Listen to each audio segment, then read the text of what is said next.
की course fees देनी होगी ऐप के लिए। अभी इसमें आगे और डिस्कस करेंगे कल, है ना। आज मैं आपसे कुछ बात करना चाहता हूँ। आज मैं माँ के ऊपर बात करना चाहता हूँ यार, बहुत दिन हो गए माँ के ऊपर कोई बात ही नहीं है, ठीक है। तो आज हम माँ के ऊपर कुछ चर्चा करेंगे। माँ का रोल क्या है हमारे जीवन में। मतलब माँ है तो भाई साहब घर में खुशियां हैं, एक बहार है। इसके ऊपर मैं आपसे बात करना चाहता हूँ, ठीक है। आप अपने माता पिता की कितनी सेवा करते हैं, आप उनसे कितना प्यार करते हैं, कितना उनको आप जता भी देते हैं कि हाँ हम करते हैं आपसे, है ना। देखो प्यार सब करते हैं, पर कभी कभी उनको गले मिल लेना चाहिए, कभी कभी उनके पैर दबा देने चाहिए। वैसे तो अक्सर दबाइए, पर ठीक है अगर आपको समय नहीं मिल पाता तो कभी तो दबाइए। इसके ऊपर बात करता हूं। एक बार एक व्यक्ति होता है, उनका पूरा अपना फैमिली बढ़िया चल रही होती है, बढ़िया सिस्टम से मैरिज होती है, बच्चा होता है, आगे बढ़िया जीवन बीत रहा होता है। जीवन बीतते बीतते जब बच्चा 5-6 साल का होता है तब माँ को कैंसर हो जाता है, और कैंसर होने के कारण माँ चल बसती हैं।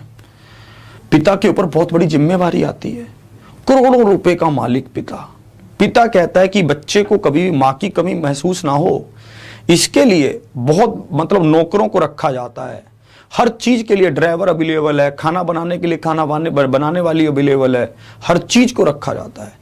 अक्सर पिता उसको स्कूल भी छोड़कर आते हैं, पर पिता अपने हिसाब के बहुत पक्के होते हैं, बहुत ज्यादा, हमेशा कैलकुलेट करके रखते हैं पैसा वगैरह, कहीं पर भी उनको सब नजर होती है। एक दिन वो चेक करते हैं, उनके पर्स से 50 रुपए गायब होते हैं। बहुत परेशानी होती है, मन में विचार आता है कि कहीं किसी खास नौकर ने ना निकाल ली हो। नौकरों से भी पूछा जाता है, नौकर कहते हैं नहीं हमने तो नहीं निकाले पैसे। तो ध्यान बच्चे पर जाता है। पिता इस मामले में काफी स्ट्रिक्ट होते हैं कि भाई साहब बच्चा अगर अभी से कुछ गलत काम करने लगेगा तो आगे जिंदगी बदल सकती है, लाइफ ऐसा हो सकता है कि गलत रास्ते पर ही चल जाए। इसलिए पिता उसे प्यार से पूछते हैं, बच्चा नहीं बताता है। पिता उसे डांट कर पूछते हैं, थप्पड़ मारते हैं, बोले तूने पैसा चुराया। बोला कहाँ है 50 रुपए? तो बच्चा हाँ ना, बच्चा एक तरफ इशारा करता है कि अलमारी के ऊपर है। भाई साहब पिता देखते हैं, पिता को कुछ मिलता नहीं है, बच्चा रोने लगता है। रोता रोता बच्चा नींद में चला जाता है, सो जाता है। मतलब अक्सर ऐसा ही होता था बचपन में। हम लोग भी जब रोने बहुत ज्यादा रो लेते थे तो क्या होते थे, सो जाते थे। पिता को ढूंढते ढूंढते एक पतंग मिलती है, बहुत बड़ी पतंग, काफी बड़ी। पिता उसको देखते हैं, पिता सोचते हैं कि इसने ये पतंग ले ली, मतलब इसका क्या है, बाकी पैसे थोड़े बहुत खर्च कर दिए होंगे। पर पिता की नजर जब पतंग पे जाती है तो उस पर कुछ लिखा होता है। पिता उसको ध्यान से पढ़ते हैं कि इस पर लिखा क्या है। पिता जब उसको पढ़ते हैं कि इस पर क्या लिखा है तो पिताजी पाते हैं उस पर लिखा होता है कि माँ मैं तुम्हें बहुत याद करता हूं। पिताजी ने कोई कमी नहीं छोड़ी, पर फिर भी कुछ ना कुछ कमी है। जब बच्चे मतलब रिसेस टाइम में, छुट्टी के टाइम पर खाना खाते हैं तो कोई बच्चा कहता है मेरी मम्मी ने आज ये पैक करके दिया, मेरी मम्मी ने आज ये पैक करके दिया, और उनके खाने में एक अलग टेस्ट होता है। पर मैं क्या कहूं कि मेरी माँ ने क्या पैक करके दिया, क्योंकि मुझे तो रसोई घर वाले पैक करके देते हैं, नौकर पैक करके देते हैं। अक्सर हर किसी की मम्मी अपने बेटे को नहलाकर भेजती है, सजाकर भेजती है, माथे पर काले रंग का टीका लगाकर भेजती है। और मैं अपने तरफ जब देखता हूं तो मुझे तो पापा रोज कह देते हैं कि तुम खुद ही नहा लो या फिर नौकर तुम्हें नहला देंगे। मैं तो हर रोज अपने आप से तैयार होकर जाता हूं। मुझे तुम्हारी बहुत याद आती है कि तुम कब मुझे सजाओगी, तुम कब मुझे तैयार करोगी और कब वो काला टीका लगाओगी। पापा ने कोई कमी छोड़ी नहीं है, पर बस इतनी सी कमी मुझे लगती है कि माँ होती है। मुझे तुम्हारी वो गोद चाहिए जिसमें सब बच्चे जाकर कहते हैं कि मम्मी की गोद में कल नींद बहुत अच्छी आई। मुझे वो तुम्हारी गोद अगर मिल जाए तो मैं चैन की नींद सो पाऊं।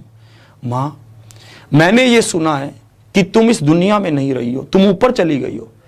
हाँ मैंने ये भी सुना है कि जो लोग ऊपर चले जाते हैं वो नीचे नहीं आते, पर मैंने ये भी सुना है कि नीचे से लोग ऊपर पहुंच जाते हैं। तो तुम अगर ऊपर से नीचे नहीं आ सकती तो तुम मुझे ही नीचे से ऊपर बुला लो। पिता की आंखों में आंसू आ जाते हैं। और नीचे यह भी लिखा होता है कि मैं ये सब चीजें पतंग पर क्यों लिख रहा हूं, क्योंकि भाई साहब और कुछ माध्यम ही नहीं मुझे दिख रहा कि जो चीज नीचे से ऊपर जा सके। इतने पैसे मेरे पास नहीं है कि मैं हेलीकॉप्टर में बैठ सकूं, जहाज में बैठ सकूं। मुझे सिर्फ इतना समझ आता है कि पतंग आसमान में जाकर तुम्हारे तक ये संदेश तुम्हें दिखा जरूर सकती है। पिता बहुत भावुक होकर रोने लगते हैं। दौड़कर एकदम से बच्चे के पास आते हैं। बच्चा सो रहा होता है, बच्चा सोता सोता रोता रोता सो गया, उसकी आंखों के ऊपर जो मतलब आंसू थे जम गए होते हैं। पिता उसको गले लगाते हैं और बहुत रोते हैं, बहुत रोते हैं और एक बात बोलते हैं कि बेटा आज तक मैंने तेरे लिए तेरे बाप का रोल प्ले किया है, आज के बाद ही मैं तेरे लिए तेरी मां भी हूं, तेरा बाप भी हूं, तेरा सब हूं, तुझे किसी तरह की कोई दिक्कत नहीं आएगी। एक बात मैं आपको यह बता देना चाहता हूं कि हमारे पास जो चीजें होती हैं उनकी कीमत, उनकी कदर हमें तब पता चलती है जब वो चीजें हमारे हाथ से निकल जाती हैं। मैं बस आपको यह कहना चाहता हूं कि वो समय, वो दिन आने से पहले, क्योंकि ये दुनिया का सिस्टम है, ये तो ऐसे ही चलेगा, पर वो समय आने से पहले अपने जीवन में इतना समय जरूर दें उनको कि भाई साहब ये चीजें कभी भी आपके पेरेंट्स कभी फील ना करें कि मेरा बेटा होने के बावजूद मुझसे दूर है, या फिर आप कभी ये चीज को बाद में महसूस ना करें कि तब तो मेरे माँ बाप थे पर आज नहीं है, मैं उनके पास कैसे उनकी बात को सुनूं, उनका आशीर्वाद लूं। आज हो सकता है आपको उनकी बातें बुरी लगती हो कि मेरे पापा मुझे टोकते हैं, मुझे रोकते हैं, ये बाउंडेशन नहीं है, ये आपको आगे बढ़ने की एक प्रेरणा है। वो आपको एक चीज में रखना चाहते हैं कि तुम सही रास्ते पर रहो। मैं आपको यही समझाना चाहता हूं कि ये जीवन के आनंदित पलों, उनके एक्सपीरियंस को इकट्ठा कीजिए और उनके एक्सपीरियंस से अपने आप खेलिए। ये जीवन में ये पॉसिबल नहीं है कि हर चीज अपने आप एक्सपीरियंस की जाए। कुछ एक्सपीरियंस बड़ों से लेना चाहिए और उनसे सीखना चाहिए। माँ बाप की सेवा में सदा लगे रहिए, आगे बढ़ते रहिए, उनके साथ चलते रहिए, उनसे सीखते रहिए और उनको एहसास करवाइए कि आप उनके मजबूत कंधे हैं जो हमेशा साथ खड़े रहेंगे। और रामलीला सेशन